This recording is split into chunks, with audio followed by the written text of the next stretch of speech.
Hey guys, in this video, we're going to take a look at how you can enable or disable keyboard auto capitalization on the iPhone 13 or the iPhone 13 Pro running iOS 15. First, let's go back to your home screen by swiping up at the bottom of the screen.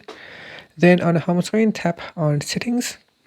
In Settings, go down and tap on General.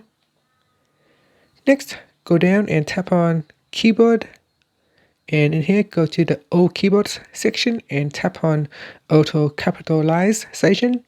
So tap on the switch to turn it off, or tap on the switch to turn it on. Once it is on, and then when you start typing like this, it will automatically capitalize for you. You don't have to do it yourself.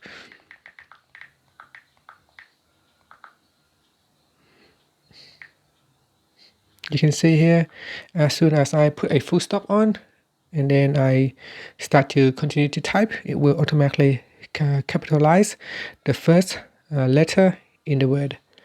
And that's it. Finally, you can swipe up to go back to your home screen. Thank you for watching this video. Please subscribe to my channel for more videos.